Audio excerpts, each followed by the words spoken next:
I completely understand. Don't get it wrong. I completely understand. That's it's also the holidays, right? Like if we're going into the holidays, people have different schedules with that. Okay.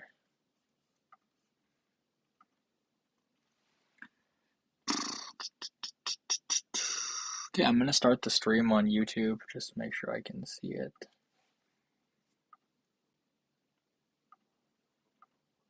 Yeah, it's going well, man. How are you?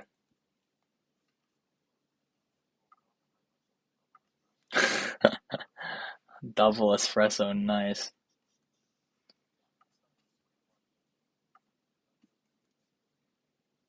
Okay, it's fantastic. Everything here is good.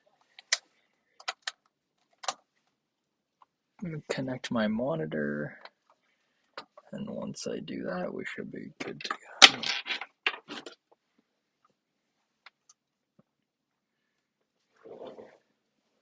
Okay, I'm just gonna quickly plug in my monitor and grab my computer charger, and I'll be right back.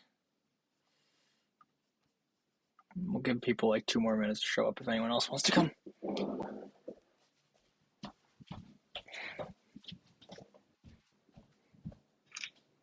Miku, what time is it there? Oh gosh. So you're gonna be up for the rest of the day now? What time did you go to bed at?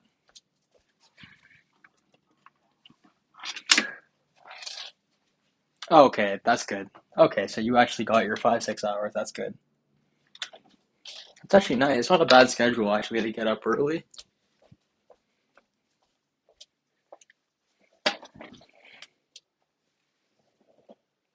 Yeah, yeah, yes, I agree. Actually, that was something I used to do as well. And early mornings over late nights have become one of my become my friend. Honestly,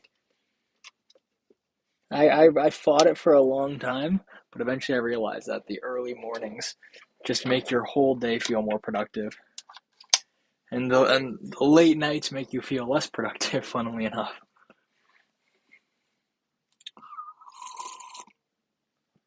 Okay. All right, stream should be on. Now let me pull up my trading view. Let me pull up my lesson plan. Let me find that quickly.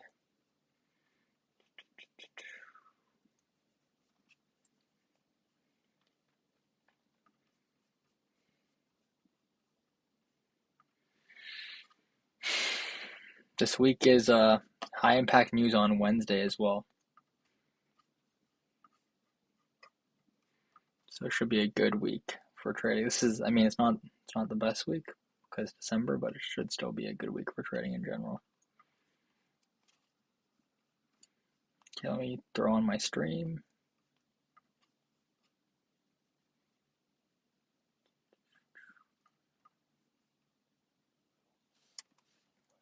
Yep. Yeah, like Wednesday, Thursday, Friday are tradable days this week. I mean, we can look Monday, Tuesday, but not gonna trade a higher time frame model Monday, Tuesday. Wednesday is the first ideal trading day of the week.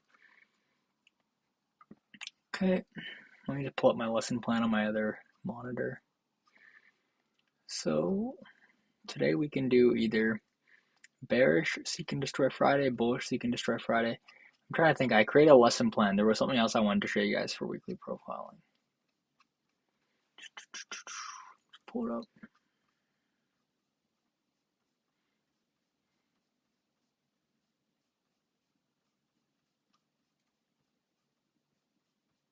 Everyone had a good weekend though. Relaxing weekend. Nice. Yeah, I had a very good weekend. Very chill. I went and saw a friend in Mississauga, which is an area close to Toronto, which is nice. Haven't seen that guy in a few years. He's in med school actually. I'm trying to see as many of my friends here as I can because I'm gonna be moving soon. Actually, I'm leaving Toronto and what'd you say?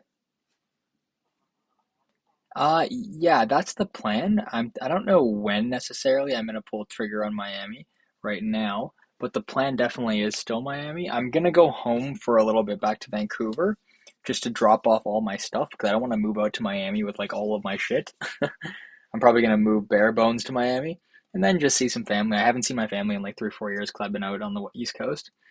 And then Mitch, I was actually talking to a rental agent. I'm looking at a couple areas in Miami. So I'm looking at Coconut Grove. I'm also looking at Brickell and Coral Gables. What are your thoughts on those places?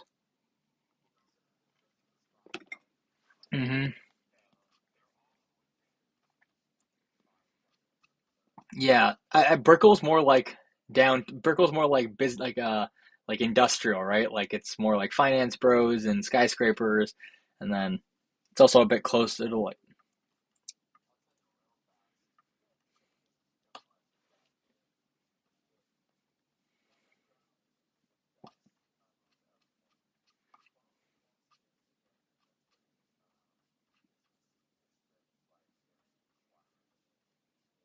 Okay. Yeah, yeah, yeah.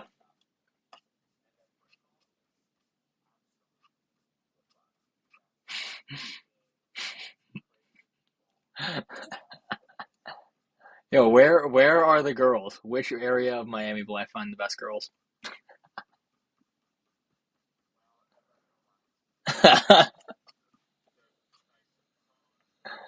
It's gotta be Brickell. It's gotta be Brickell. Not, I'm. This guy said models.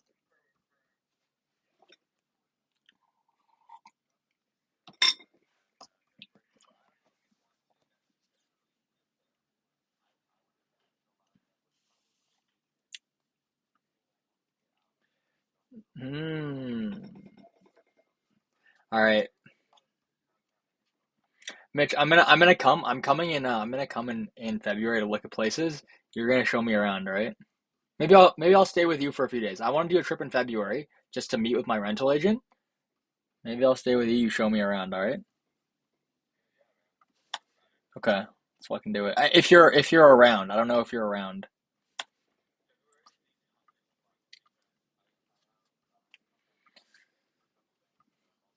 Yeah, you told me that. You told me maybe March then. Maybe I'll do March.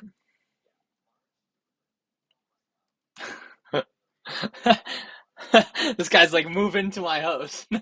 Trade with me every morning. All right. This guy's like, just trade with me every morning. It's fine. Okay, let's get into this lesson. So today's lesson, it should be streaming. No, I'm assuming no one else is coming, but we're streaming so they can watch it later. So today's lesson is going to be just kind of tying up all loose ends on weekly profiling. Okay, so just to recap quickly, what we've done so far for weekly, what we've done so far for weekly profiling is the following. We've talked about classic expansion weeks. We've talked about midweek reversals. So let's just write this down in the bullish case. All right, this is going to be Monday or Tuesday low of week. This is for the bullish case. Just reverse it for the bearish case. We've talked about midweek reversals, which is going to be Wednesday low of the week. We've talked about consolidation reversals, which are going to be Thursday low of the week. And the difference between 2 and 3, between 2 and 3, is if we see multiple days of accumulation, right? That's or consolidation, we'll call it. Other than that, these two are very similar. Now, the last profile that's going to be of interest is going to be looking at bearish. So this is our review so far. Now, the last profile of interest is going to be bullish or bearish seek and destroy conditions with expectation of Friday expansion. So this is what's known as a bullish seek and destroy Friday or a bearish seek and destroy Friday. Now what we're doing is we're pairing the bullish or bearish sentiment with Friday, meaning that we expect to see S&D Monday through Thursday followed by a Friday expansion. Now, this is different, right, than a consolidation reversal or a midweek reversal in the fact that consolidation is similar to seek and destroy. However, it creates a range. So if we wanted to define consolidation, we would say consolidation is a period of time wherein this can even be defined, this can even be inside a larger range, right? Like that. It could be something else. But a consolidation essentially creates a structural range. Now this range low, and it's important, first of all, it's the range high, and this is the range low. Now, can someone tell me what the purpose of consolidation is in market cycles? Okay, I like that. Let's write this down. So, what is the purpose of a consolidation? Accumulate orders. Absolutely. What else?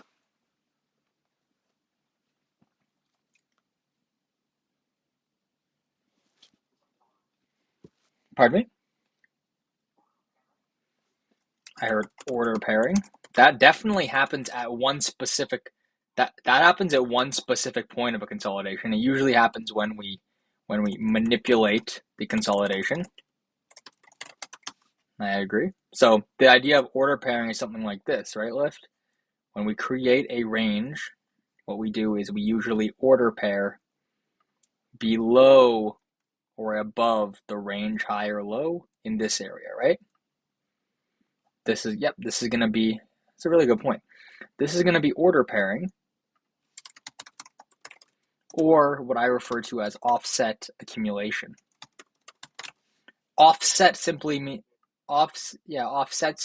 that if we consider this to be regular accumulation, we are offsetting a certain number of shares below this low, principally that have been associated with these sell stops. So building on that thought by Lift, it's a great idea. In addition to order pairing or offset accumulation, wherein we have the expectation of the following: offset distribution, right? Or expansion, you can call it, just different terms. There's another important function then of this range, and it has something to do with this mechanism of offset accumulation. What does this range create? One word. Yeah. Liquidity generation, right? So the purpose of a consolidation can be seen as threefold: to accumulate orders within a region of price. A region, not a specific location, for example, where order pairing happens, but within a general region of price known as the consolidation box, or the consolidation high, and range low.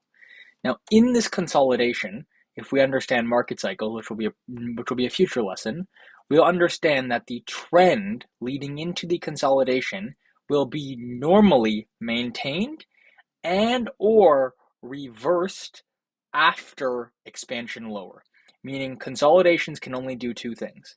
They can either consolidate and then expand, or they can consolidate. I'm using a bullish price leg as an example. Then they can expand lower, retrace, reverse. There's only two outcomes from a consolidation. Now, understanding PD arrays either higher, which would form a draw, or lower, which would form a draw, and this might be a smart money reversal area, is going to be important. However, the general thesis behind consolidation remains, is that they serve to lead to expansion, always. Every time you see consolidation, what is next is expansion, and your job as a trader or a speculator is to infer, or in this case, predict, if we are going to be expanding lower or higher. And if you look at the chart, this becomes quite clear, right? We have an accumulation. And then we have the first example right, of what can happen from from a consolidation. So let's use just this price leg in here. We have a price leg higher, right, creating higher highs, higher lows, followed by a period of consolidation, manipulation of the range, distribution through it, right? This would be accumulation, manipulation, distribution. Exactly what we see here in order pairing. And the draw on liquidity is principally higher, and that's why we see this deviation outside the range followed by the distribution higher. Now, this is a great example of how accumulation, right, can lead to manipulation, distribution. Let's compare this example with what we see right up here, which is something quite different. Again, there's only two things accumulation can do, and if you learn these price patterns, you'll have an edge over people who have no idea what price is doing. So as you can see, we have a bullish leg up, followed by an accumulation. Now, price cannot reverse from an accumulation. I'll say it again. Price cannot reverse from an accumulation. What price must do is it must first expand if it's going to go lower, then retrace, then reverse. So the mechanics of a reversal are contained in this retracement, not in the consolidation. So a consolidation can only lead to an expansion, never a reversal. Important to note. Again, this is going to be framing, the reason why I'm going through this again is this is going to be framing how we differentiate between consolidation reversal profiles and bearish seek and destroy conditions. It's really recognizing the function of consolidation in the market. So as you can see here, does price reverse from this break lower, Mitch? Out of this consolidation? Does it reverse or does it first retrace? Would you ever expect to see this consolidation break and lead to a complete reversal in trend lower like that? Have you ever seen this on your chart?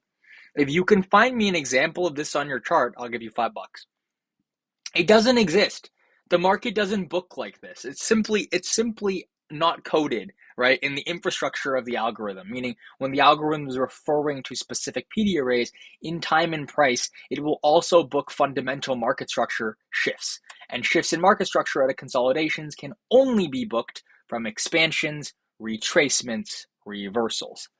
Hence why when we have to understand or differentiate between a continuation pattern like we see here, consolidation, manipulation, distribution, or accumulation, expansion, retracement, reversal, we must define where the draw is to understand if this leg is going to be manipulation lower followed by distribution higher, or expansion lower followed by retracement into a full-on reversal, which is seen with a shift in market structure multiple times.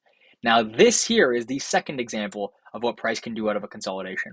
It can reverse only after retracing. So, bullish leg up, chop, chop, chop, chop, chop, expand, retrace, reverse. Trend shift. On a higher time frame, this is nothing more than a manipulation into a higher time frame PD array before price goes higher. However, on this fractal of price, we're seeing exactly what we expect to see in terms of a leg up, chop, chop, chop, chop, chop, chop, chop, expand, retrace, reverse, meaning this low here is the shift in market structure.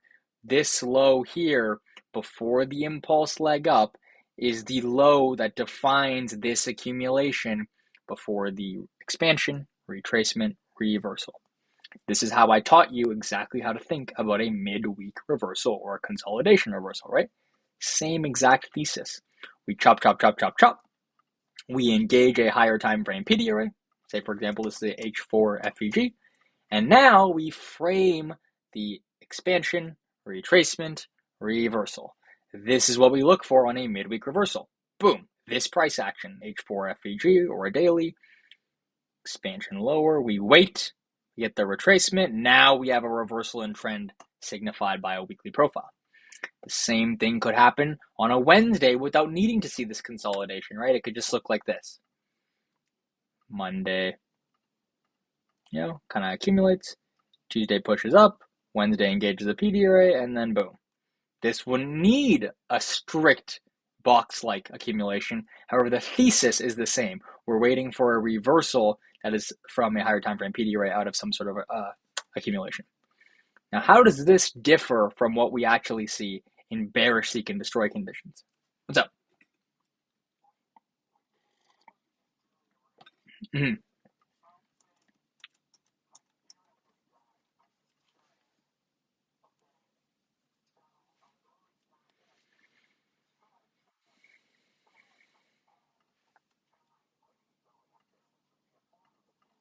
Yeah. It's just not like a box of accumulation like this.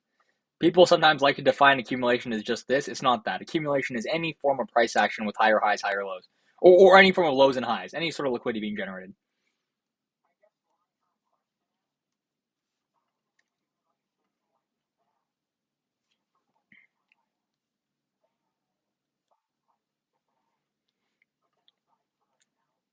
Yeah, th- this type of accumulation, which you'll see all the time, actually, is very common. The best way for me to actually visualize it is showing you like a Dixie 15-minute chart. So if you look at accumulation like this is just the generation of LRLR, low resistance liquidity is being built here, right? Then once we engage our higher time frame PDRA, this buy side liquidity, you'll see we melt through most of that like butter, right? This entire accumulation, which is all this, was trend forming accumulation, meaning this was trending higher still. However, it was only trending higher until the PD array of interest was met, followed by sharp distribution lower. Mm-hmm. Mm-hmm. Mm-hmm. That's why some retail traders call it bearish accumulation, right? They call it chopping up. They'll draw something like this. They'll say this is your like ascending wedge. And they'll say usually what happens in an ascending wedge is price does something like this.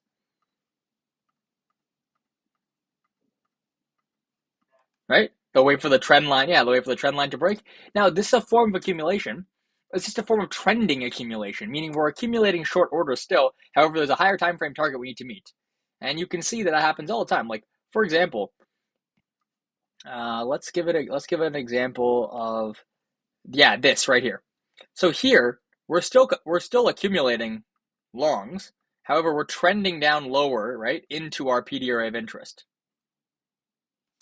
This here, it's directional accumulation. You see that right here? So right, we're trending lower, accumulation, manipulation, distribution. So you'll see a lot of this LRLR, like you see this right here, chopping up. You'll see a lot of this type of even this right here. Do you see this type of accumulation in here?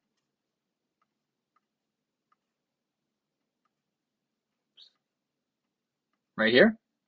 Yeah, yeah. So we're bringing that down into this PD array, right? And once we put an SMT with this PD array, the ES, boom, chop through it like butter. And this is actually a foundational component of market maker models, right? You want to see LRLR, low resistance liquidity, being built against your position or being built in the direction of your position. Look at this, all this low resistance liquidity failure swings, even this, and then boom, boom, right? So that's kind of, that answer your question somewhat?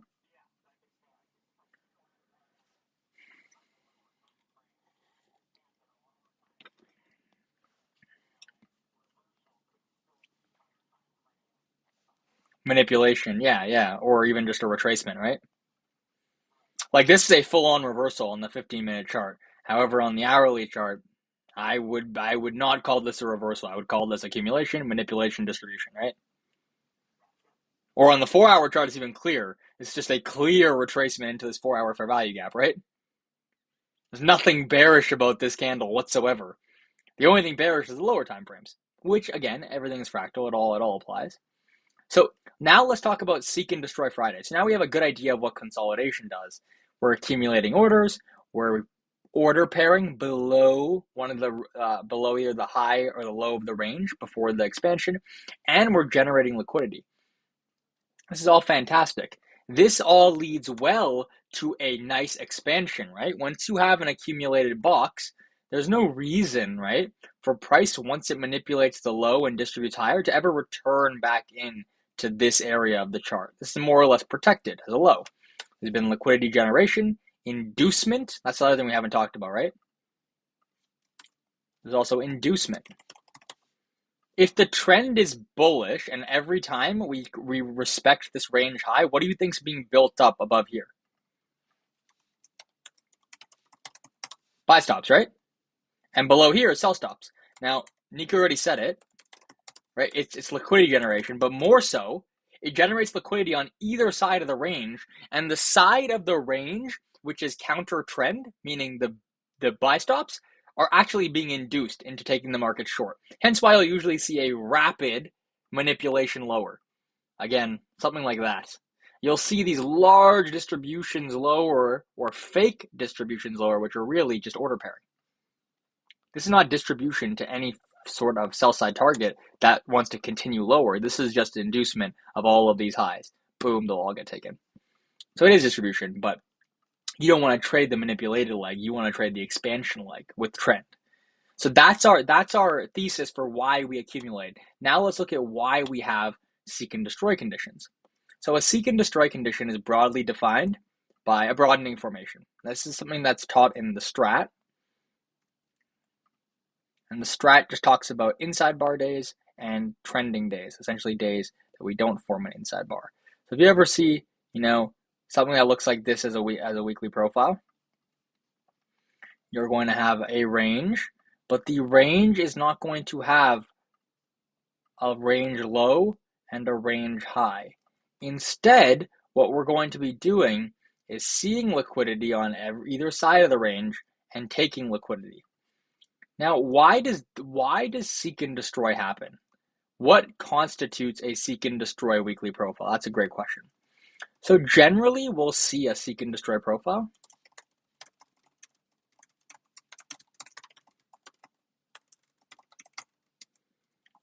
That's on a weekly time frame. Remember, the soft fractal, you could apply this to a session time frame when we had a large previous week expansion, when there is end of week high impact news drivers like a Thursday or Friday, or namely when there's any FOMC end of week event, or Jerome Powell, some uncertainty in the market. You can also see seek and destroy after a long weekend, and in fact,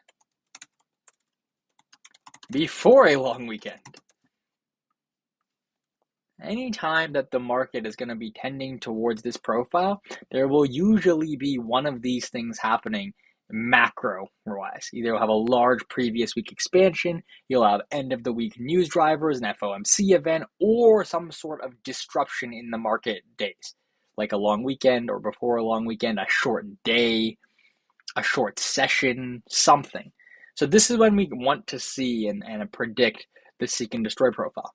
And the reason why we call it a seek and destroy Friday, bearish seek and destroy Friday, or bullish seek and destroy Friday, is because eventually we have to recognize that this week will have a draw on liquidity, say for example in the bearish case, and we will expect Friday to actually meet that draw on liquidity, giving us the weekly narrative expansion towards the level of interest, with the first couple days of the week, 4 days, being nothing but seek and destroy. Meaning instead of generating liquidity, we are taking liquidity actively each day.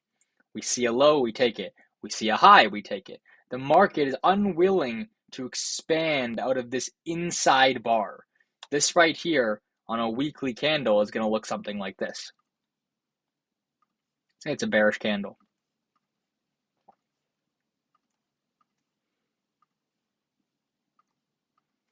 You're going to see a big bearish candle that looks predominantly like a doji.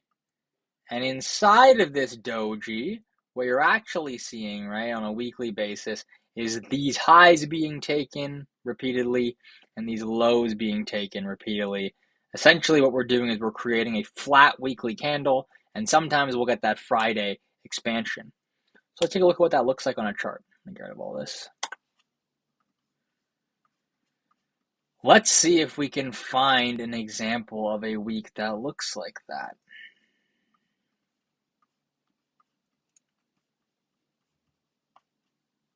This week, right in here, looks nice.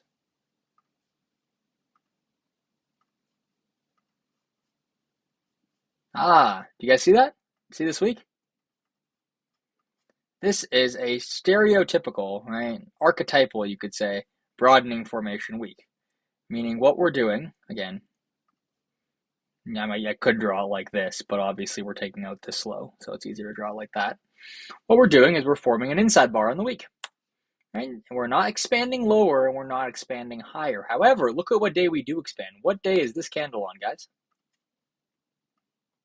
Friday. So the weekly draw on liquidity, right, is going to be higher.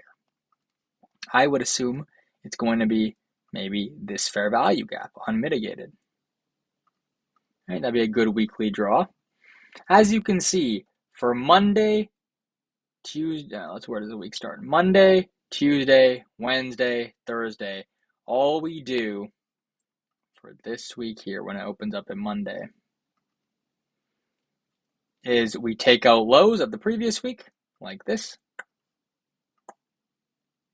and we take out highs of the previous week, like that. There you go. You can draw your. It's going to be easier to draw this in like a 4-hour chart or even like an hourly chart, but you see what I'm talking about, right? We're taking out lows and highs and we're not trending. Essentially, we're pushing up. Every time we push up and take a low, we come back into the range. Every time we take a low, we come back into the range. Every time we take a high, we come back into the range, right? Like this. Is this clear to see the broadening formation pattern? Yes. Yes? Okay. And the reason why this is happening is because there may have been an event. Well, there definitely was a high impact news event on Friday. So the week is just preparing us for this. What type of weeks do we know, based on our understanding of Friday events, could possibly see this? There's one that comes to mind that's very, very obvious. It happened the first week of every month. NFP Fridays, right? The first week of every month. Let's look at that. This one was an NFP Friday? Yeah, there you go. Friday, October 6th. First Friday of the month, right? Let's go to the next Friday. Look at this. What do we see right in here?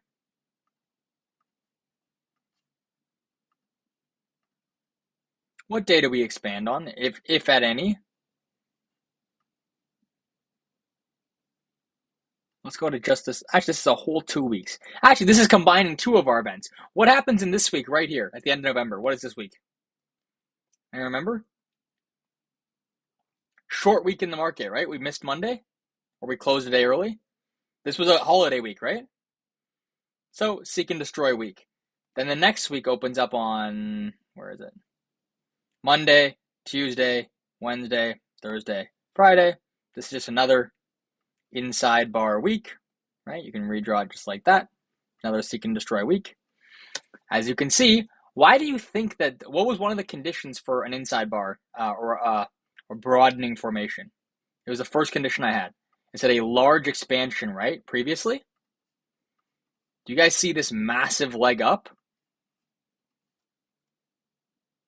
Inside here, price can accumulate, right? But it can also put in a broadening formation because it wants to stop out everyone in this market. Everyone who wants to short, they want to stop out. Everyone who wants to long, they want to stop out. They're essentially accumulating orders, but they're not letting anyone play. You know what I mean? This here was the most bullish week of all time on the S&P. Do you guys know that? This 2 weeks in the S&P was the most bullish 2 weeks I've ever recorded. Do you guys know that? So this here was the most bullish run ever recorded on the S&P. So if I switch my chart and I go to the S&P, this right here was the most bullish 2 weeks ever recorded. So we can go and look at the chart and see if there's any other more bullish 2 weeks. In terms of the average true range of candles, this is a pretty good bearish move. But you see how there's retracements in here? This had no retracements. You see that? This was a ridiculous week in the S&P and the NASDAQ. But this just here was insanity. There's never been a move like that. You usually have these retracements higher. Right? You have retracements. You have a market that's at least doing some of this. This was just this. So after a large range move you can expect to see seek and destroy. How does that apply to an intra-session base? Have you guys seen that when London moves really, really large, that New York sometimes puts in something that looks like this? New York Open? Yeah, it's the same exact thesis when you have a weekly profile as you would an intraday profile. We expect to see these types of formations when specific things are happening. One of those things is going to be large previous day movements. So let's go back and look at our weekly chart and see if we can find another seek and destroy type week. I'm looking for a good candidate. I'm looking for something that looks like a nice doji on either side. This looks nice. Again, you're going to notice a trend about when these days occur. Okay. This is the week of Monday, October 4th, right? What is the first week of every month?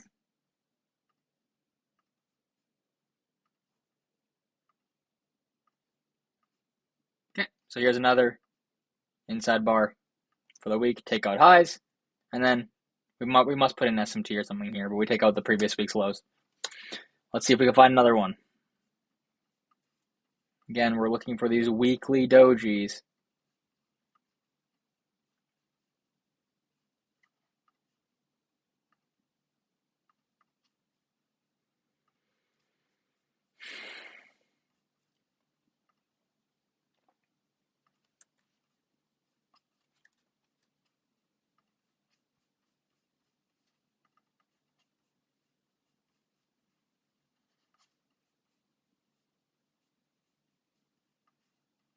Whoa, oh, here it is.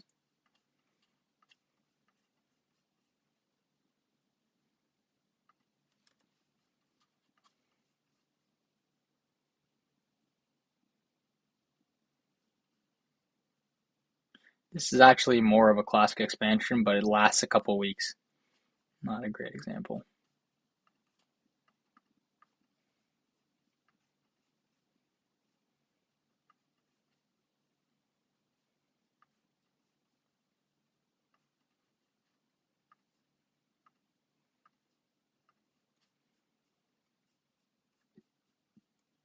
This is a nice example.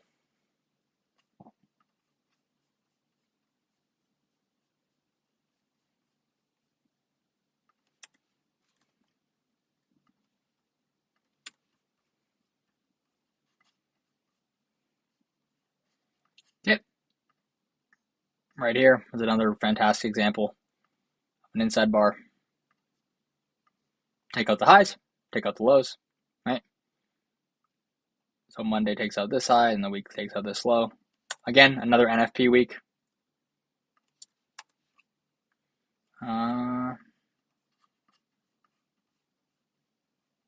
Here looks nice.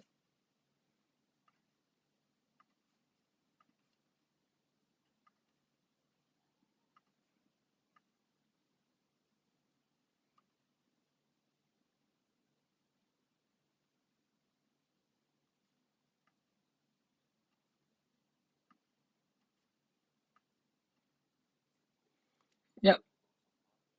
Yep, this is probably an SMT with ES, I would assume. Let me see, what week is this? Friday, October 2nd.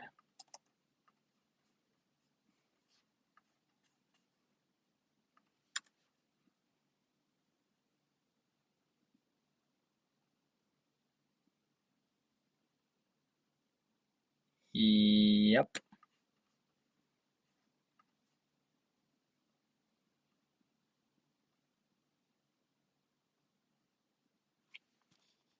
This is an NFP week as well, right? Yeah. So essentially, NFP weeks are a good example. Friday news days are a good example. Anytime we have a large range expansion is nice. What else? I'm trying to find more examples on like this 4-hour chart that are like very clear.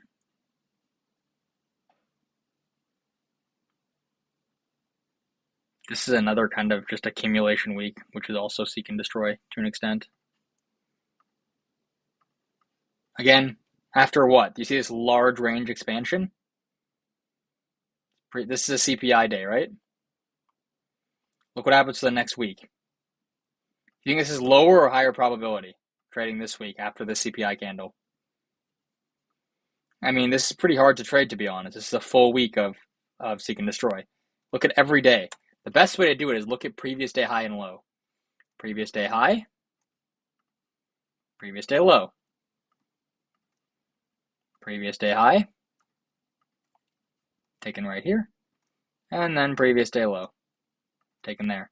Then previous day high, taken. Then previous day low. Not taken, actually. Maybe S&T. Any questions about what we're seeing in terms of what seek and destroy looks like and when we can anticipate it? I know there's not a lot of examples, so that's the last profile I teach, but you'll definitely notice there's some weeks that do this.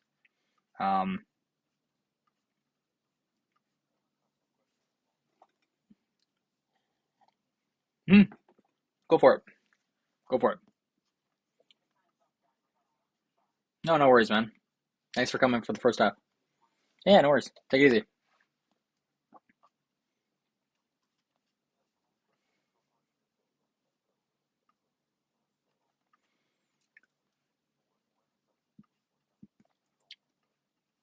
Okay, yeah. So when you see a broadening formation form, what you really want to be trading is the highest probability trade is going to be premium and discount concepts. So you want to look at your range that's forming, and you want to be trading long on a confirmation off the low to above this level, right? Discount. And you want to be trading short off a sweep of the high, back down into discount.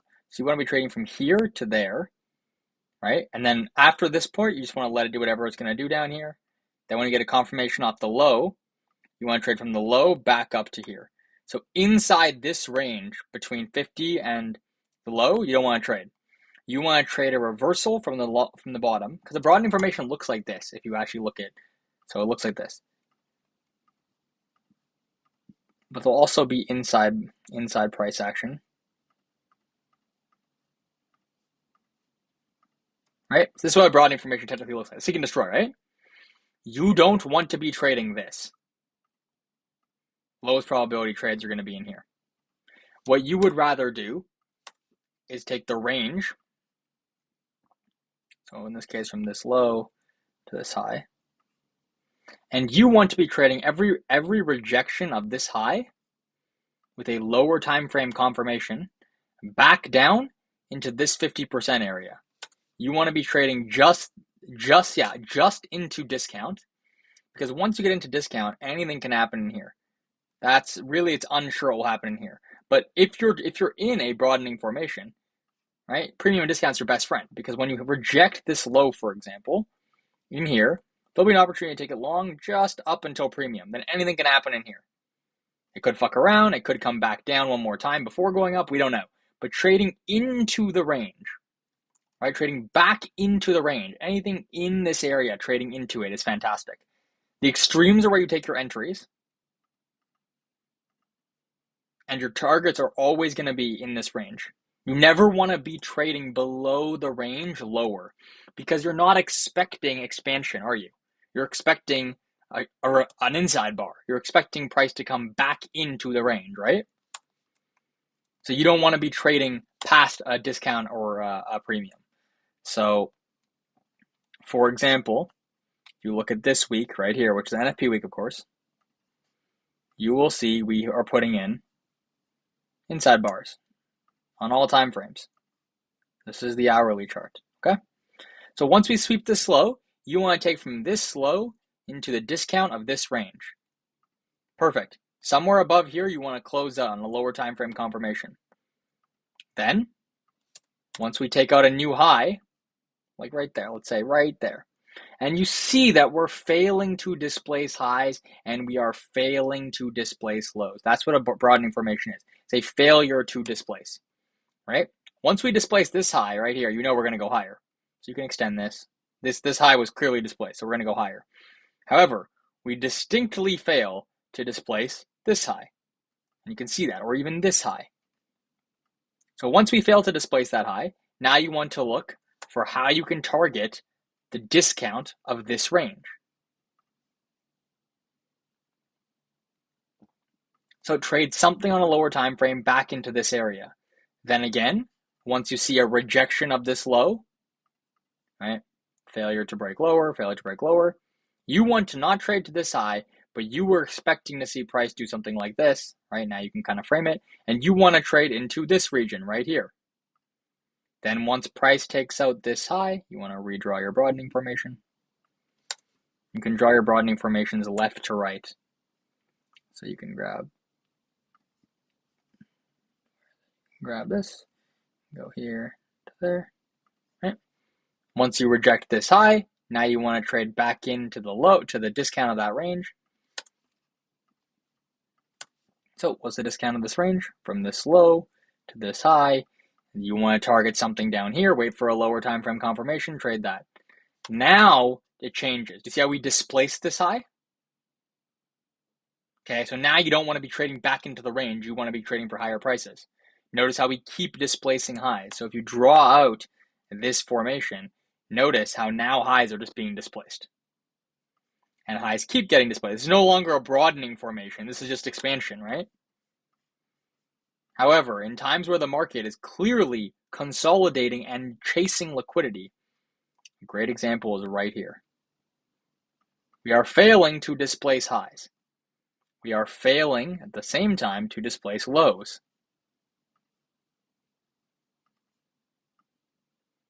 This right here is an inside bar. Do you see that? This high and this low, everything in here? Okay, so because you see that, you trade from this right here, premium, somewhere above 50. You know, look at the sensitivity of equilibrium. Do you see that? In this dealing range. Because the price is unwilling to expand higher or lower. Then once we take out this high, now you're looking to trade into this equilibrium. Now you expect price to continue lower because you want to keep seeing an inside bar. However, you're only going to trade to this because look what happens once it reaches equilibrium. Do you see this? Consolidation. So it's a safer move to just trade from a premium to a discount in broadening formations. Now, I would just say stay away from broadening formations because look how low probability these types of weeks are. Like, this is not a great week to trade, is it? Look at this. Thursday, Friday, Monday, until we break out of this range, right? Look at how trash this PA is.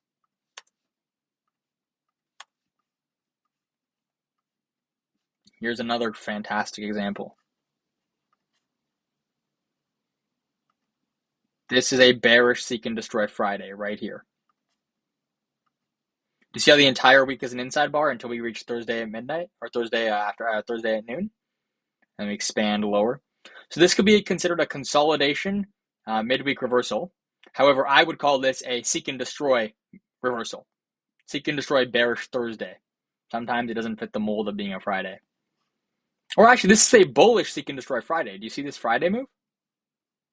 So the higher time frame PD array in this case is going to be what? Let's see what it engages.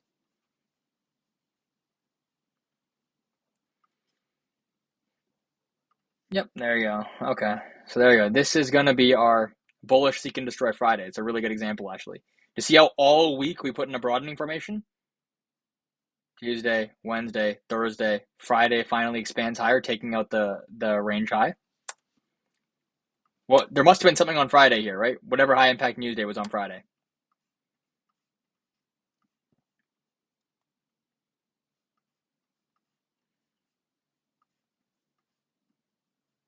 Honestly, guys, you should frame this for NFP weeks. NFP weeks, you should be looking for these broadening formations because look at this.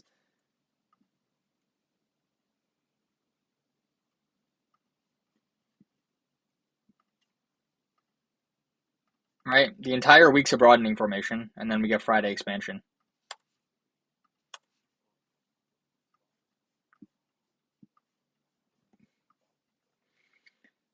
Yeah, well, if there's an expectation for seek and destroy, just not always, right?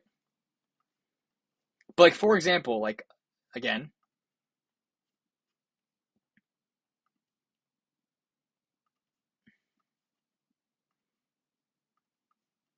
this here is a very good example of a week that's doing nothing. You see that? Monday does nothing. Tuesday expands, then comes back into the range Wednesday, which expands on Thursday, then comes all the way back into the range on Friday, right? This entire week is seek and destroy.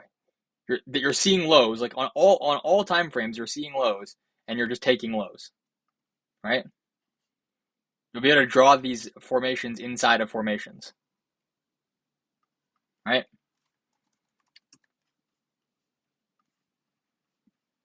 And I think the best way to frame this is going to be NFP weeks, to be honest.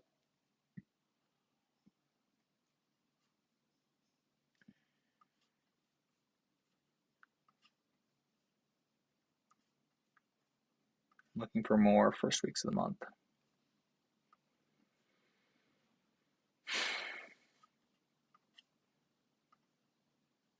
This is another great example. NFP week, right? You see that?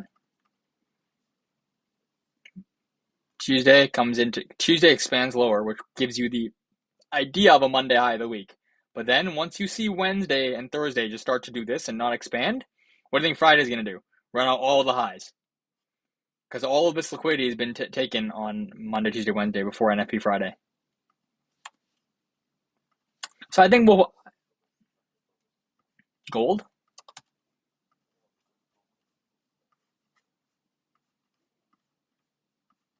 Oh yeah,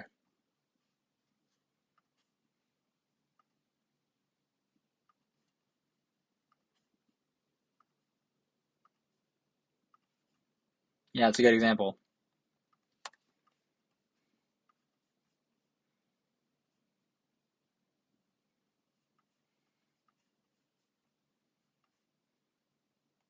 Gold chart is actually disgusting. I don't know why I trade gold. Crude's a lot better. Okay, any questions about that? It's not the most important weekly profile. It's just the last one I'd share with you guys.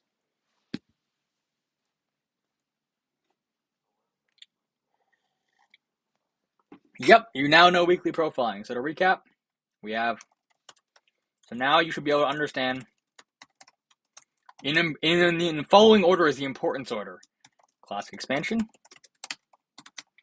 midweek reversal, consolidation reversal,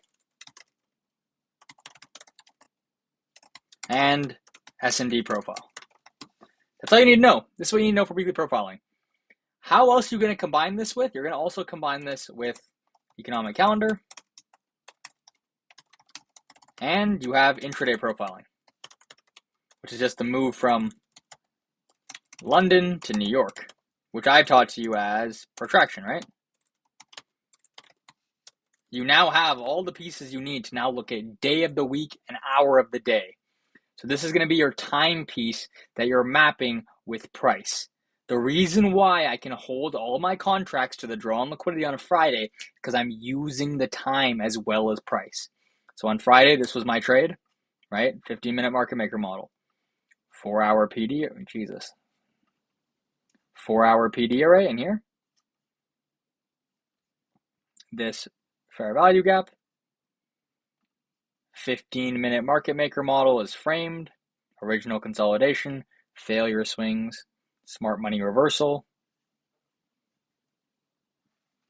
Also, you can use your standard deviation projections to see that it's the 2 to 2.5 region, smart money reversal.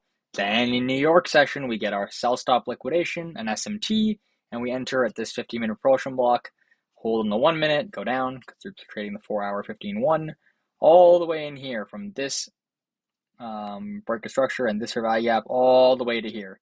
You hold. Because on a day like today, like that Friday, there was no other target, right? The weekly profile wants to get that high, so you just trade it because you're now using time of day, day of week, and again, London protraction, right? What type of London profile is this?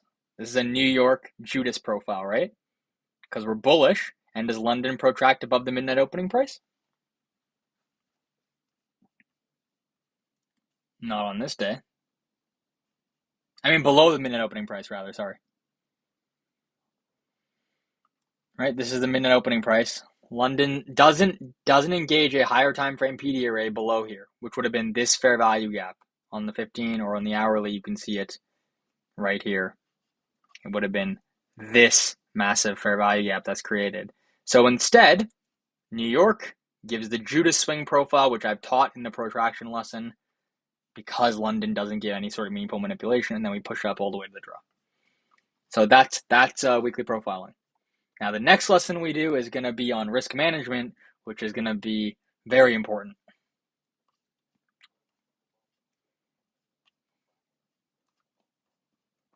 No, but the easiest way to teach you intraday profiling is London protraction.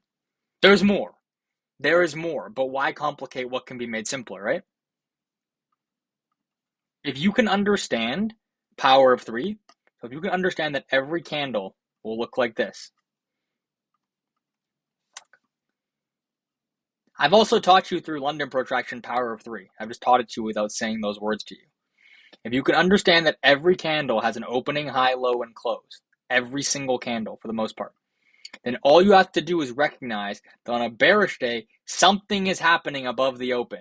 In here is where I'm teaching you how to use intraday protraction to recognize how a candle forms. This is how a candle is forming on a lower time frame. You're studying the relationship between the open and the sell wick, or the high that's formed on a daily candle. This interaction right up here is what protraction is. Now, this gives you the information you need to trade the New York session. Everything in here, right, provides you everything you need to know about what will happen here. There's only three things that can happen. You can either have London protract. Great. That means London low of the day. Or let's say a bullish case, London low of the day. London late protraction. Great. That means 7 to 8 a.m. low of the day, right? This is called late London. You can go 6. That's late protraction. Great. No protraction. Null profile equals Judas swing. Fantastic. Or the fourth thing is that London can meet Doll before NY opens, and therefore we have reversal profile. Only 4 things can ever happen on a daily candle. It's these. So you don't need to learn anything more about intraday profiling if you understand London protraction. Either London protracts and you have London low of the day.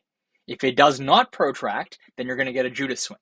If it does protract but into the New York session, then you're going to form the low of the day right in that late London protraction. Here today wasn't a late London protraction. It was a full-on Judas swing because London didn't engage this PD array right here. That's what it was waiting for.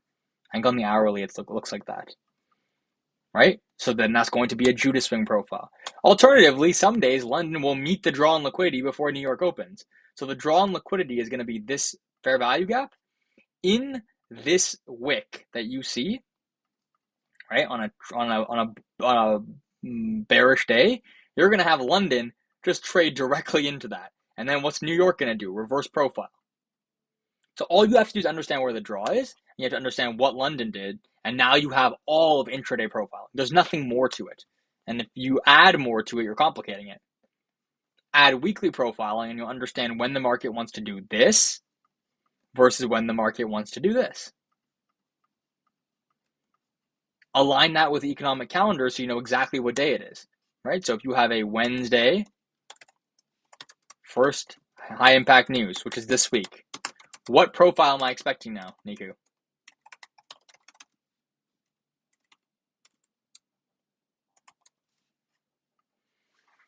Yeah, midweek reversal. Midweek reversal, right? There you go. Without you guys have only been learning profiles for like a month. You now know with good conscience that you can expect a midweek reversal. Say for example, we have Monday, so Monday's today, and the draw is higher. Say Monday pushes up like this, right? What profile now is being supported by this? Monday pushes up and the draw is higher.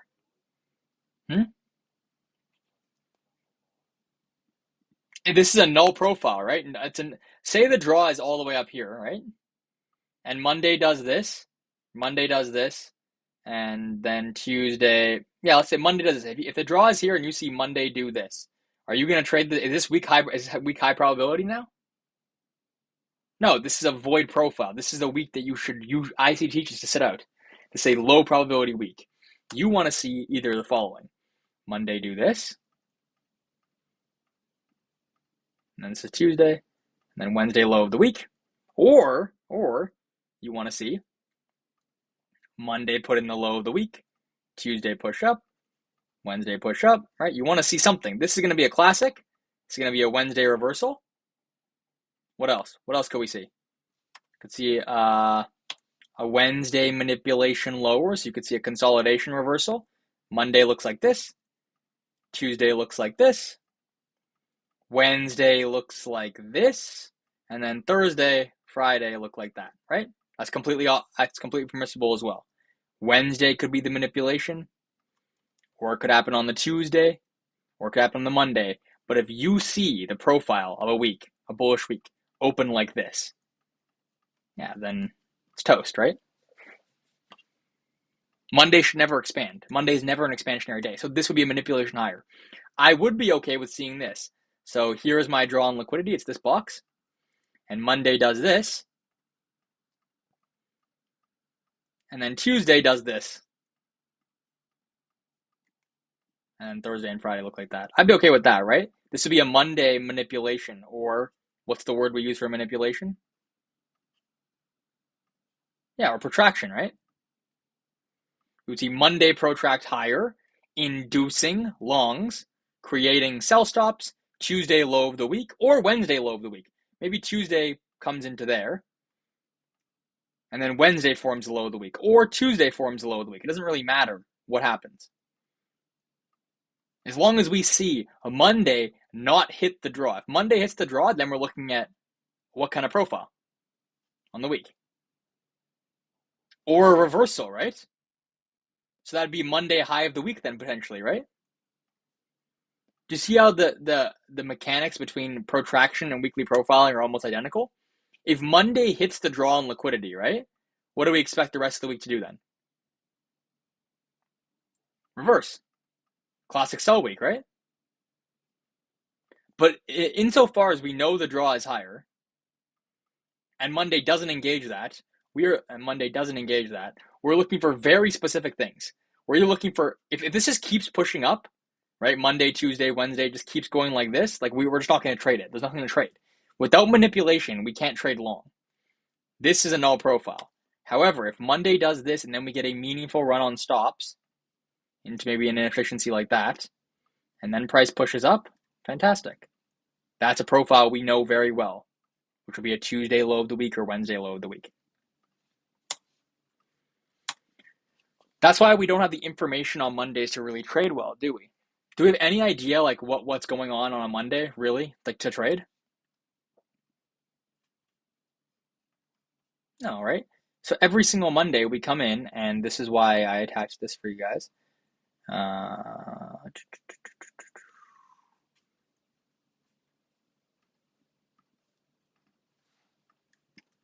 We follow through this checklist.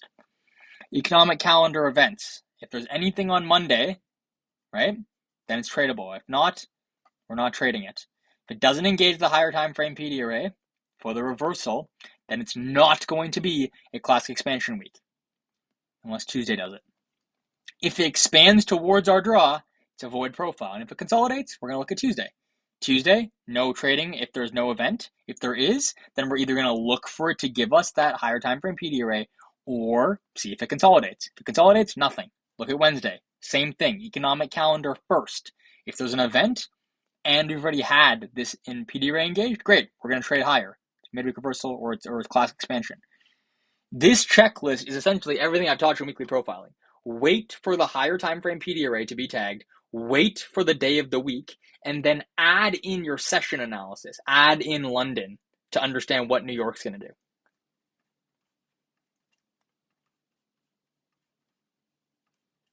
Cool. Any questions?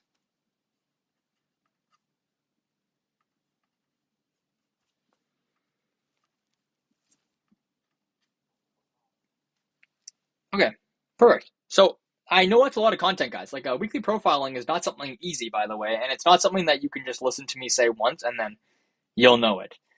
It takes time. It takes a lot of studying on the charts. It takes a lot of back testing, but you now have all the weapons, right? You have all the weapons in your arsenal to understand what profile you're going to be dealing with. if I was you, I would do the following. I would focus on just learning,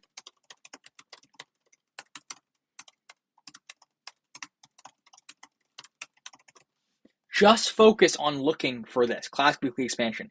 Everything else is a derivative of this. Remember what the conditions are. You want to engage a higher time frame PD array. We're going to say greater than 4 hours. And you want to see a market structure shift or a SIST. If this is confusing to you, study the first lecture more. Everything else you learn is a derivative of a classic weekly expansion. It's just a different day or a different condition, meaning it's either a consolidation or it's a manipulation that happens later in the week. Everything that you learn is going to be based on this classic expansion, which is what most weekly candles do, right? A classic expansion is what most weekly candles are. Classic expansion right here. Classic expansion right here. Classic expansion right here. Here, here, here. They're all very, very common.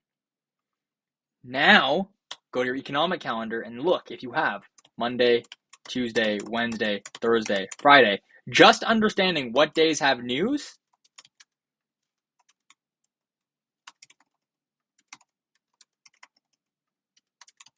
just understanding this, for example, already in your mind, you're thinking, okay, Wednesday is an important day.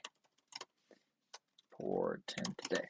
So because you're just thinking that it's the first important day, already in your mind, you're thinking Monday and Tuesday are probably not going to offer expansion higher. What they might do is offer a classic expansion week profile by engaging a PD array late Tuesday, or more than likely, they're just going to accumulate. And then you'll get a Wednesday move. But just understanding the day of the week is going to help you with your profiling. Right? In general, you want to focus on time, then liquidity, then PD arrays. In that order. Time first, liquidity second, PD arrays third. Now, if this time piece doesn't make sense to you, then swap these. Look for liquidity first, time second, and PD arrays third. Both ways, right? If you are focusing on liquidity and time, you're not trading until a PD array is met, like a liquidity target is met. So this day, as you notice, you see how this low of the week right here is on, what day is it? Monday, right? This December 4th. And then Tuesday, Wednesday, Thursday, Friday expands. There we go. Classic Monday low of the week. You don't have to know that as long as you're focusing on liquidity targets first. You're waiting for the PD array to be engaged. Then you're focusing the rest of your analysis on entries in the draw. If you just focus on liquidity, then the time piece will also just implicitly work for you. Because as you'll notice, the week does not expand, or the week will not be directional until we get some sort of higher time frame PD array engaged. And every week you'll see this. Every weekly candle you'll see this. So that was last week. Let's look at Monday of last week engaged this PD array. This is Monday. This is our daily bullish breaker. There you go. Monday low of the week taps into our breaker. The previous week, we had a high of the week on Wednesday.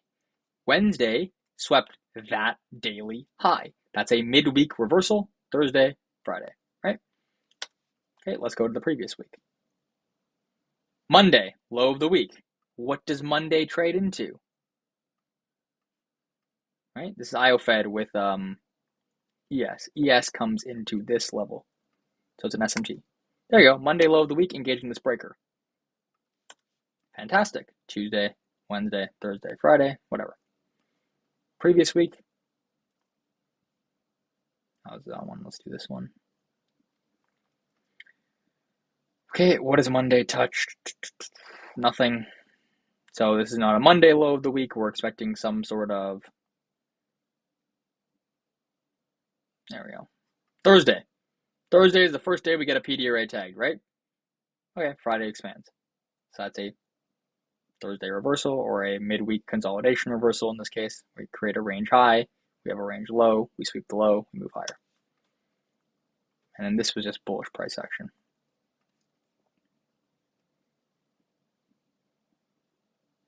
Classic expansion week right in here. Daily breaker, fantastic. Monday tags that. Tuesday, Wednesday expands. Thursday sweeps liquidity. Guess what Friday does? Close back into the range. What range? TGIF, right? Because it's a classic expansion week, so you can expect to see something like this. So you can trade into this range. You can look for that range. Okay, let me take a look at, weekly profiling is one of those things that you'll have to spend a lot of time studying on your own charts, and it will make more sense with time, trust me. It just takes a bit of time. Focus on the lectures I've given you guys. I have them all posted. If you have questions, just let me know. Now let's do my weekly top-down analysis. Everyone okay to move on to that? No questions? Okay, cool. Let's do the weekly analysis for you guys. So my eyes are still being drawn to this high, which is going to be, this is a weekly sell side imbalance, buy side inefficiency. Wow, I can't spell. All right, so this is a SIBI. I'm going to mark out the consequent encroachment of this level, which is the middle line of it, right? Just so I can see where a likely draw for liquidity is above this high.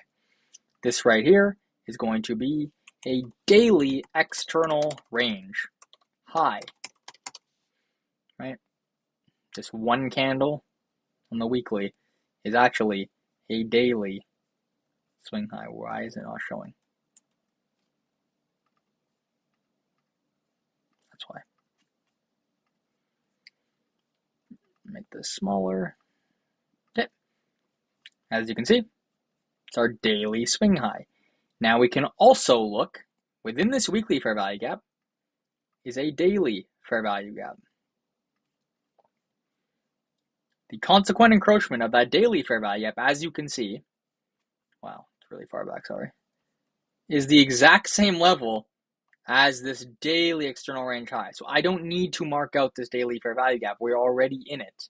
And we are still going to be pursuing higher prices despite trading into it, because there's narrative to support higher prices still. Just because we trade into it doesn't mean it's just going to go lower. There is a daily external range high that is still resting on this chart. And more importantly, there's a weekly external range high, this swing high, and a weekly unmitigated sell side imbalance, buy side inefficiency, fair value gap. So we are still looking for higher prices. Let's see if there's anything on the monthly, just that catches our eyes. We actually are in this monthly fair value gap and we're closing bullishly through it. So I'm not going to really be considering this monthly fair value gap for a rejection anymore. Right? Last month it was nice. It was possible, permissible. Not this month. It's too bullish. Okay, so that's our highest time frames. Let's go down to the daily. And let's quickly do the same thing for dollar. So I'm going to get rid of all these drawings. I'm going to start on my dollar weekly chart. As always, weekly charts are nice and monthly charts are nice too. For the dollar, I can't see anything really too interesting. I mean, I do see this. Yeah, that's nice. So I see this weekly buy side imbalance. I'm just gonna call it this. Yeah, I'll keep this. And this is going to be a weekly level of interest. Now down to the daily. I can also see right above that weekly level, which may or may not get tagged, I have a very prominent swing low with an induced failure swing. Fantastic. So this is my daily external range low, right? Above the weekly fair value gap, which I think we very likely wick into if we come below this low. So now I'll sync these as my targets. Now I have an idea of where I want to see dollar go in terms of lower or higher. The answer is obviously lower. Good. Let's go back to NQ. Just do it piece by piece. So the next question in my mind becomes, if I want to see higher prices, where from? If I want to see higher prices, where from? I do not want to see price just go up or else I'll be bearish on the week. Recognize that if price does this on Monday and Tuesday, I'll be bearish. I expect the week to close like that. However, I am looking for an expansion into this level, not away from it, into this level. So I will be thinking until this level is mitigated, right, these two levels, that we should be trading lower. Hence why I'll say if we are going to go higher, where from? There's a couple things that stand out to me on this chart. I have a small daily fair value gap here, right? Very small daily fair value gap in here. So I'll mark that out. Now, this daily BISI is not huge. It doesn't need to be huge, but it's still there. I'm also going to be looking to see if we manipulate lower, where can we manipulate to? So I'll look at a dealing range. And I'll say all of these inefficiencies here are in discount. So if this one doesn't offer the SysD or the market structure shift, I will be looking for further daily fair value gaps of interest. Right. Again, I'm just going to have them all marked out for now. In reality, this is cluttering my chart, but I'll know closer to the time what's actually happening. Right? I'll know based on Tuesday, Wednesday where we're trading, and if we're using these ones for support or we're just going lower. I'm just having all the potential levels on my chart marked out. Yeah. I like that for my daily levels, right? And I do like having my dealing range here just to remind myself of what discount and premium is. Really, this fair value gap, I'll keep a different color. It's the only discount fair value gap on the chart. So if we are going to go significantly lower, it's coming into here. Now, the reason why it's nice to have all three of these marked out as well is because if price does this, I'm now expecting the sell side of the curve to return back in to these fair value gaps because they will be unmitigated and they will be in this dealing range discount. So I'll keep them marked out for now. This is the only discount one on the chart currently, so price should tend, in my mind, lower into one of these gaps. Don't know which one. Have no idea. It could come here and then up, or it could just go up from here, or it could come all the way down to here and then up. I have no idea at the moment. I'm just going to watch. I have no clue. Fantastic. There's also one more level on my daily chart I want to mark out, which is going to be using the wick of this daily candle, the consequent encroachment. Now, why is that? Is because this wick on the daily candle is an important area, right, of this 4-hour chart where you can notice price actually manipulated deep into, fulfilled the fair value gap, and then is pushing up higher. So price might want to revisit this area, which on the daily candle or in the daily wick right here is the consequent encroachment. So I'll keep that marked out as well. These are all my daily levels. Lots of intel we get from that. And then, yeah, we're going from ERL. Whoops. ERL was above this high right here. And now we're expecting a move back into internal ranges before a move higher into external, right? So we're at ERL here, internal, external, internal, external, reversal potentially, and then lower.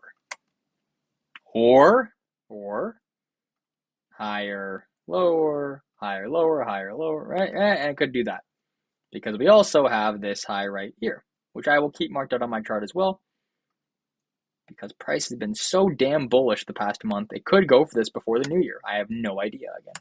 So I will mark this out as the all-time high, which is also our monthly ERL.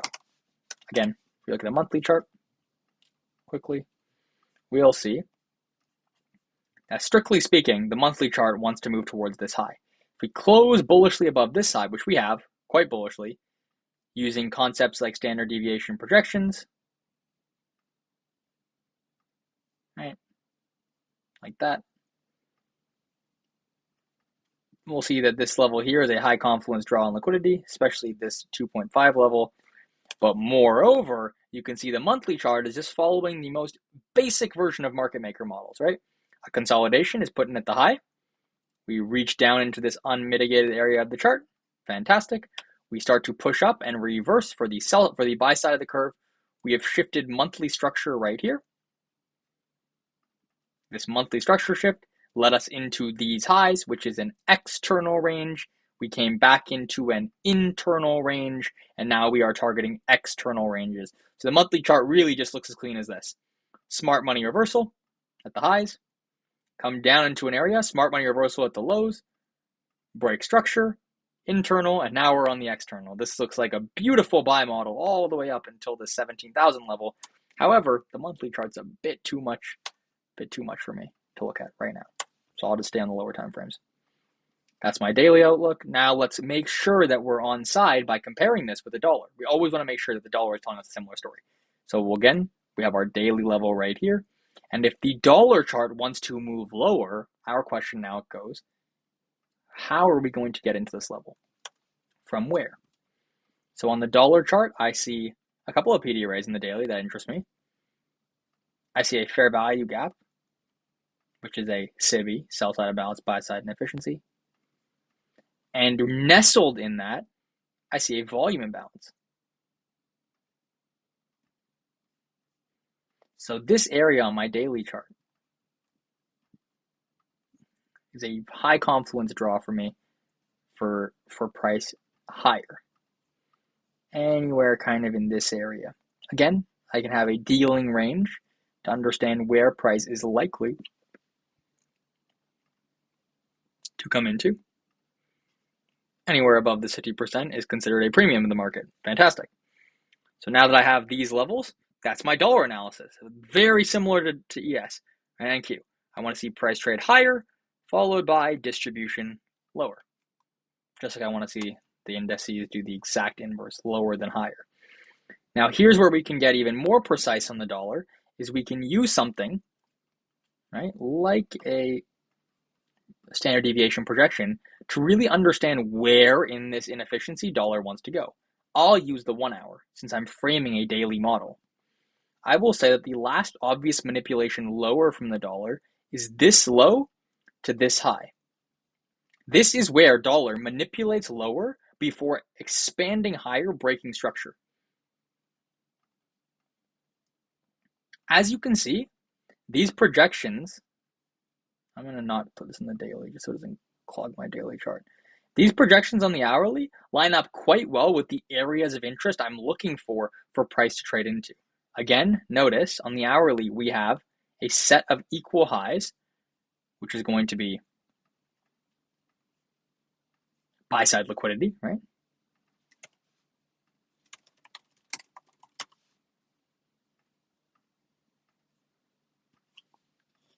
At the 2.5 deviation of this hourly manipulation leg inside the volume imbalance, which also might trade into our daily fair value gap if it goes through that.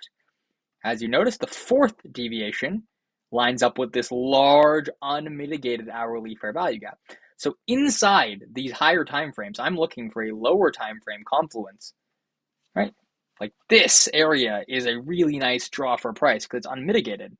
And we're obviously in a short-term buy model as a retracement on the daily, right? A daily retracement higher is going to be an hourly market maker buy model all the way up to this really beautiful consolidation here, which you can see is a series of equal highs and failure swings on the dollar. 1, 2, 3, 4, 5, all of these, and this unmitigated gap right above it. So really, really nice to see dollar looking bullish in the short term, which would give us that move downwards on the indices that we want to see. Again, if we do not see that move higher, it's a null profile for at least what we're considering here. I'm also just going to hide this from my daily chart just so this stays really clean. And again, all of these levels I'm going to be looking at while simultaneously considering the NASDAQ for my trades. What else? Maybe we can do a similar kind of piece of analysis on the NASDAQ to see where we trade into in these areas. So I'm again going to be referring to my hourly chart.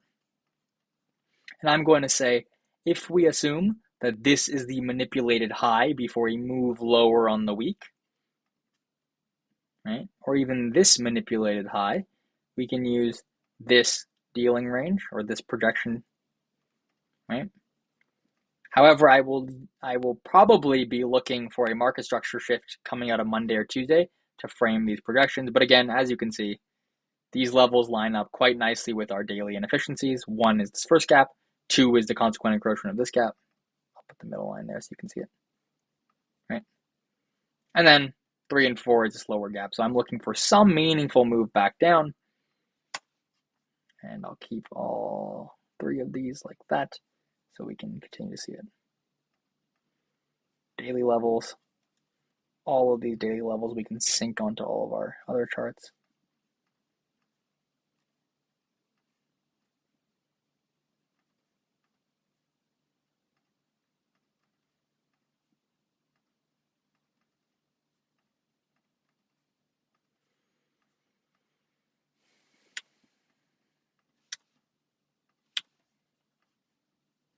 Okay, so that's all of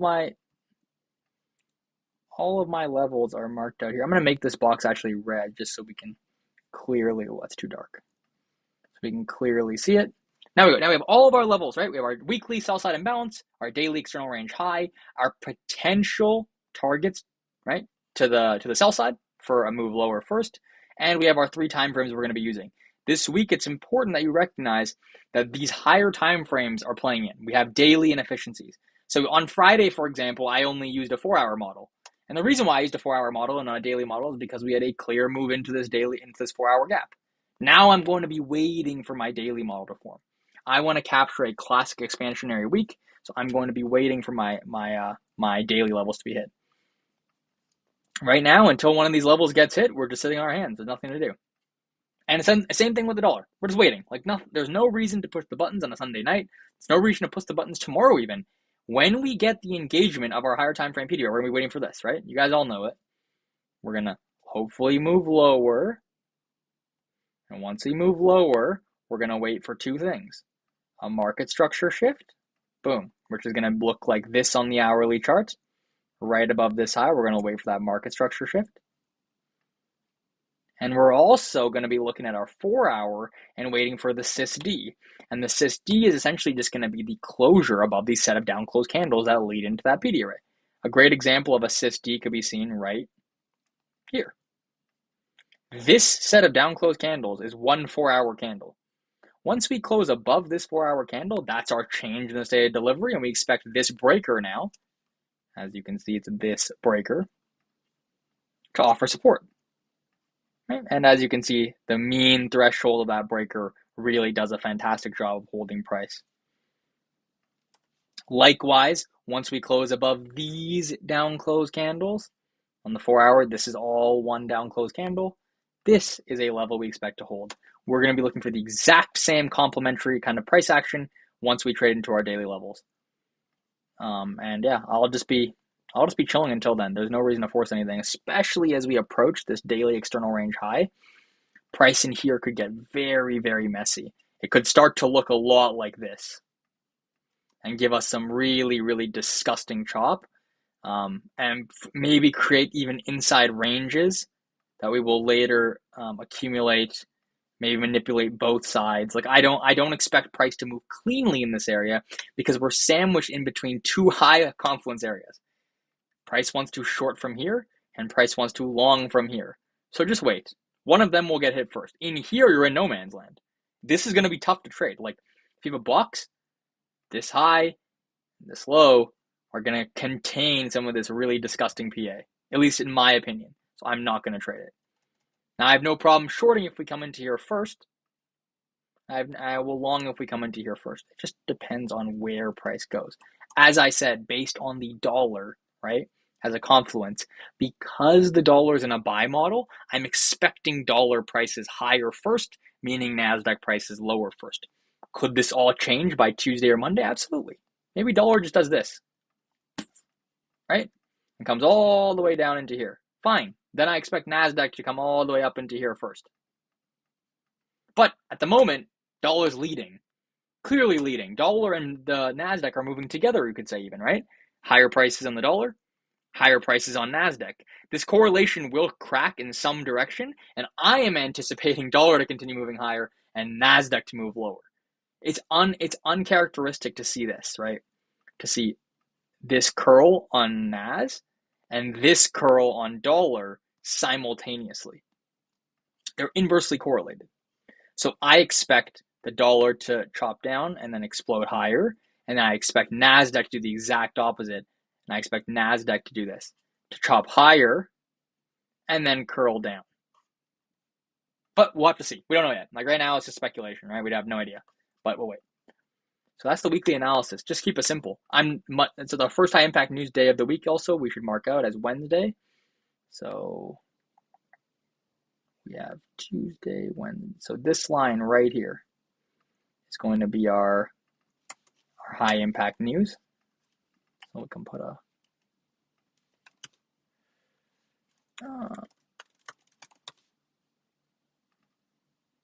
if you want, you can wait until this day and just frame your trades after something happens, like after this day. So either this happens before Wednesday,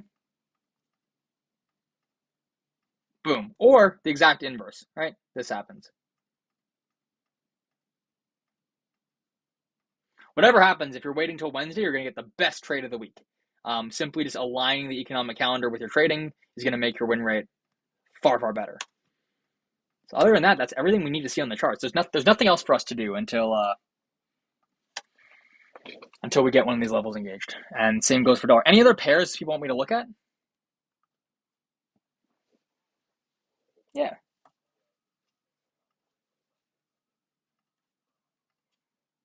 Sure, yeah, let's do it. So CL, I'm going to again start on my monthly chart. So I see that we're inside a monthly fair value gap, which I will not discredit yet because we wicked it aggressively and we're forming a large buy wick, right? Again, you can look at this monthly fair value gap. Both work. I'm looking at this one, so let's start there. Mark that out. Let's go down to our weekly chart. Nice. I don't even need to use that monthly fair value gap because I had a weekly one. Fantastic. So this is my weekly BISI. Okay. Very, very nice reaction off that. Now I'm going to be framing based on the PD array of interest. See, before I even need to frame a daily now, I know I can go weekly, right? H4, M15. This is going to be a weekly market maker buy model. Or in this case, as you guys know, it's a 4-hour market maker buy model of a weekly PD array. Fantastic. Here's my weekly PD array. Go down to the 4-hour. Let me get rid of this so I don't lose it. Go down to the 4-hour. Waiting for my 4-hour market structure shift. Oh, fantastic. Just got that here. This is my 4-hour structure shift, but more importantly, I have a SysD in here as well. So seeing these consecutive down close candles into this area is very, very telling when we close back through it. Close back through it, the order state, right, of delivery has changed, meaning this was all manipulation into this level, right? We had a liquidation of these lows, right? Market structure shift. I'll put the time frame here so we can remember.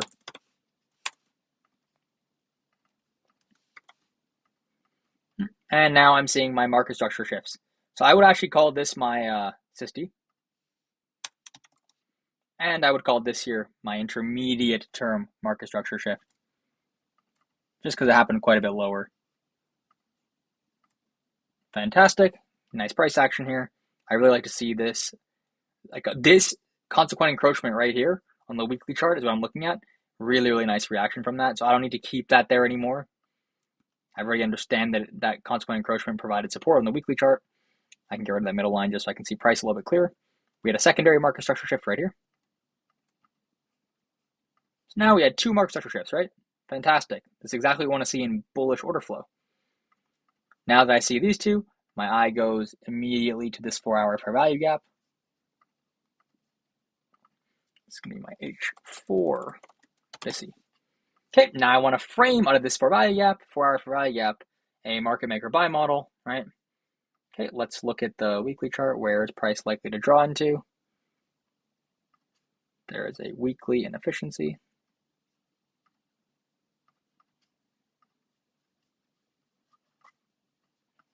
Nice, so at least this high is a nice area I can go into. And above that high, I see relative equals on the 4. So that's external range liquidity, H4. Nice relative equals. And yeah, this looks very nice. I really like this reaction from here out of the weekly with our market structure shift. I'm also looking for this set of up-close candles, obviously, is going to be what, Mitch? What does this set of up-close candles become?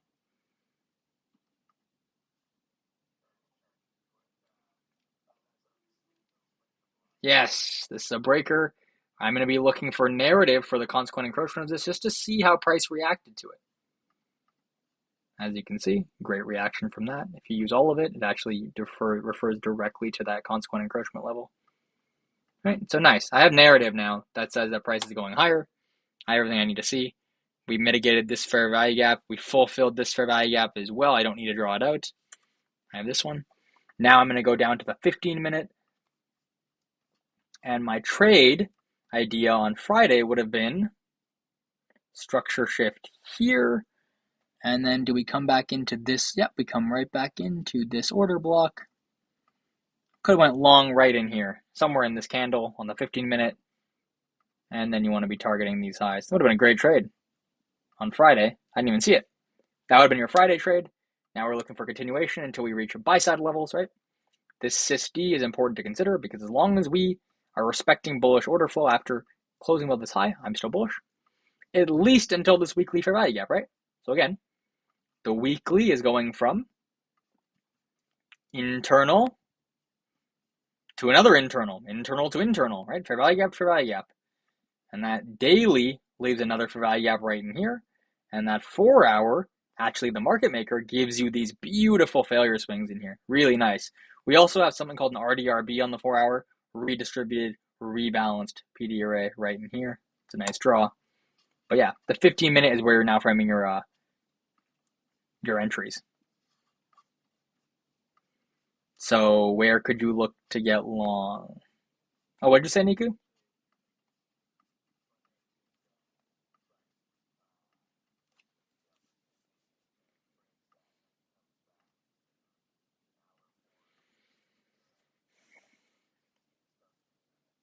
Yep. Yep. I would now use, like, now that we're in this 4 hour market maker model, right? I would say you can use the 15-minute for a PD array and then look for the 1 minute for a entry model.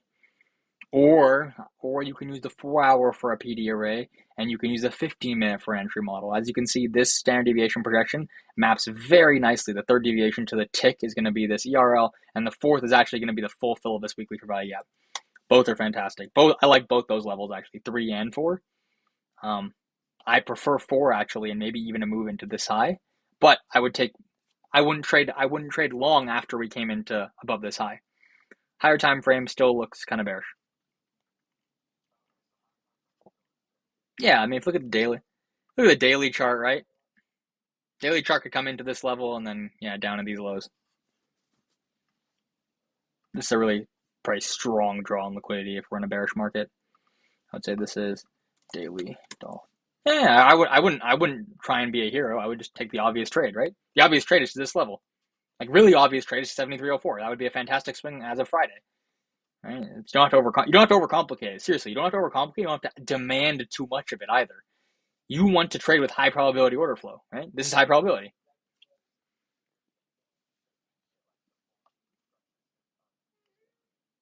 Yeah, I mean the weekly market maker model. Yeah, the weekly market maker model.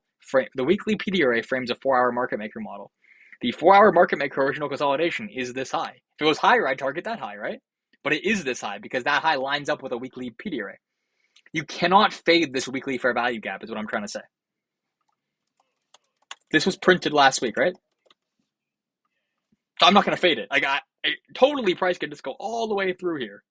I'm not going to do that. That's just lower probability, right? What's very high probability is trading into that weekly CIVI, framing this 4 hour model, which has beautiful consolidation highs, right? And you can see you're clearly in bullish order flow. Like the 4 hour is extremely bullish to this high, I think. So yeah, now I'd wait for,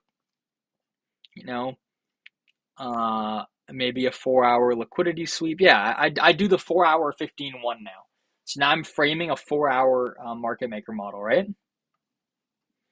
Coming out of this weekly PD array.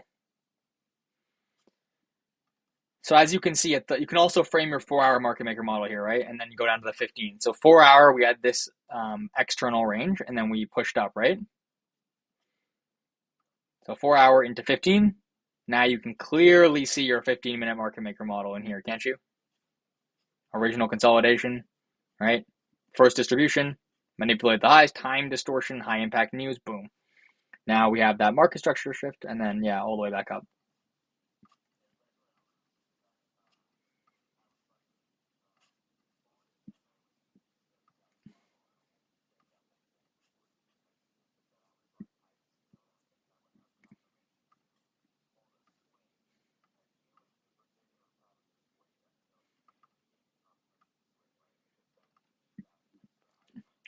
I would have swung on this right here on the 50-minute. So if I was, yeah, I would have swung right here on this order block on Friday.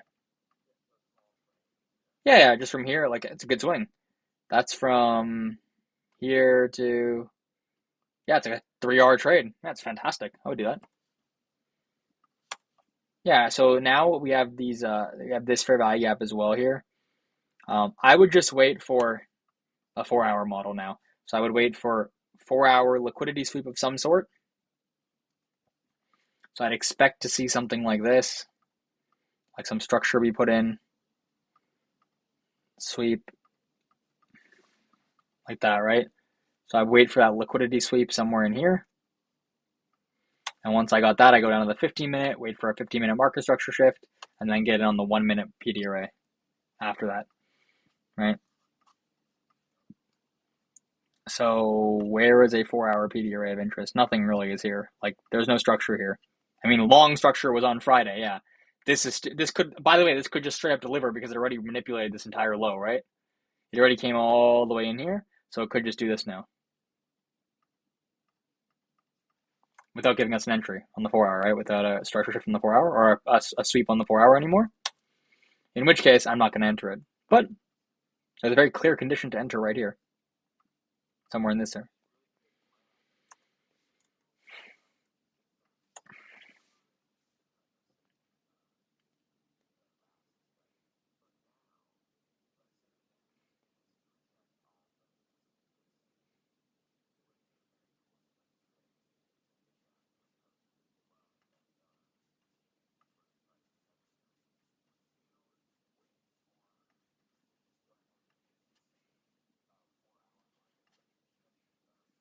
Well, yeah. Look, do you see a daily PD array in here, in this area?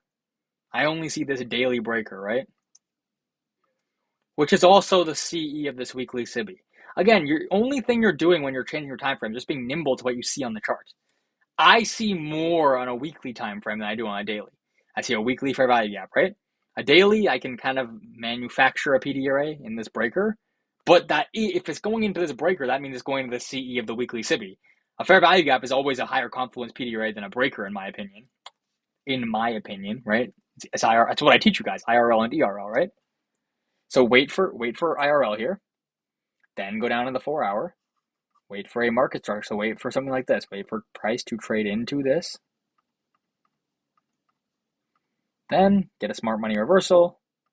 You take entries all the way long, right? All the way into your draw. Right? Because what you're going to want to be framing here is a 4 hour market maker model. So you're seeing we have an original consolidation down here, another one, right? So this is OGC, A1, distribution 1, A2, distribution 2, right? Smart money reversal somewhere up here. Play the sell side of the curve, right? SMR, LRE, silver bullet, boom, right? Let's play that. Whatever happens first, right? So set an alert here. Whoops. Set this alert. Price comes up here first, and let's go short. If I get 4 hour confirmation, right? Once I get my 4 hour structure shift, that looks something like this. Once I get that, I'm going to be waiting for a 4 hour fair value gap to be traded into. Then I'm going to go to the 15.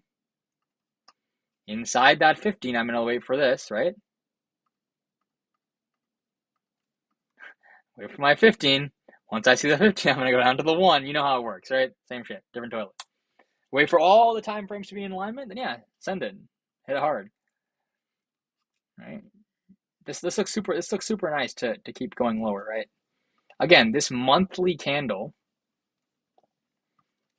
can wick this low and come all the way back up. Totally. And we have a small unmitigated weekly fair value gap right here. Tiny, but it's still there. Right? So good. Good. I don't know. Crude's one of those things that's been kind of moving like this recently, so I don't really like watch it very much. Like, look at that. The fuck is this? Disgusting. That's heinous, bro. Try trading that. You're gonna lose money. When it's moving like this, I like it. If crude's moving like this, I'll trade it. This is beautiful. Look at crude on like the daily chart during that move. It's just IRL to ERL to IRL to ERL, right? Like, look. Swing high to fair value gap, to swing high to fair value gap, swing high to fair value gap. It's beautiful. What the fuck is this? Like, look at this shit. It's barely moving. It's just like, this is bullish? I don't know. This is bear flag, bull flag. The only thing that looks somewhat like a market maker model is what's happened in the past like 2 weeks, like 3 weeks. This, right? This is nice. And this looks like the draw for me this year. Right? So if you want, you can also frame your trade. If you want to wait for not a 4 hour, but a 1 hour, you can use this breaker on the daily. See what I mean? So that would be your daily breaker. That daily breaker would be a nice area for you to look for potentially a short. And then you can go down to the hourly, right? Once you get that daily breaker and rinse and repeat, same thing. Right? So yeah, there is a whole bunch of shit. Oh, that's way too big. Yeah. Whatever you want. I would wait for the 4 hour model, to be honest. For me, I prefer the 4 hour model here. Because I like a weekly fair value. If I'm given a weekly fair value gap, I'm gonna use it. So an NQ, same thing. Remember I had the weekly fair value gap last week and I used it? Like when NQ offered this weekly fair value gap, why on earth would you not use it? Right? Look at the move that came out of that. Right? So if you look at NQ, we had this weekly gap. On the daily, it was also a daily gap, so you could use it. In this case, I used the daily because it gave me a daily entry as well. But on crude, there isn't a daily entry right here unless we come into this breaker, which isn't a form of IRL or ERL that I've taught you. Just use the IRL on the weekly. Yeah. This crude looks nice. Crude looks really nice for a move higher than lower. I would trade either one. If crude somehow came in, put in structure, and did this, I would trade that leg up, and then I would trade this leg down. I'd trade both. So I'd take an entry somewhere in here, and take an entry somewhere in here. Right? Smart money reversal will be below this low. These are both good entries, long and short. Any other pros, guys?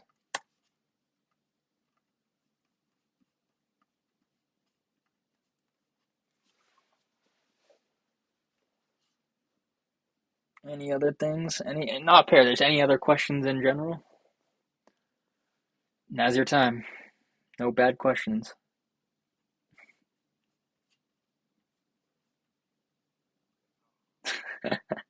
All right, cool.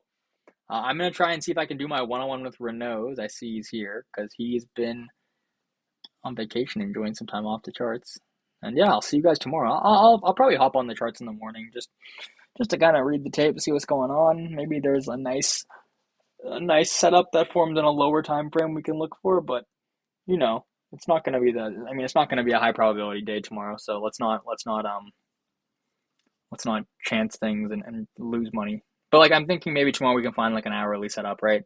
We can wait for maybe this hourly high to get swept, go to the 5 minute and then look for a 530. Or we can see if there's any 4 hour model that prints, right? 4 hour highs, 50-minute mark structure. We'll have to see. We're going to see what happens by tomorrow morning. We're not going to trade London, obviously, on a Sunday night. It's not a good idea. And if something super interesting happens, we'll take it. If not, then we'll just fuck off. And we'll just come back on Tuesday. If nothing happens on Tuesday, we'll come back on Wednesday, and we'll 100% take a trade on Wednesday. There'll be something I will be able to find on Wednesday for us. And you will be able to find it for yourself on Wednesday because it's a high impact news day. All good. All right. Yeah, no worries. Yeah, no worries. Let me know if you have any questions. I'll make some homework tonight because we haven't done homework in a while. People have been busy, to be fair. It's holiday season, but I'll put some homework out tonight. Probably just do something on all of weekly profiling, maybe a couple of questions for each profile, and then yeah, I'll see you guys tomorrow. All right, take it easy.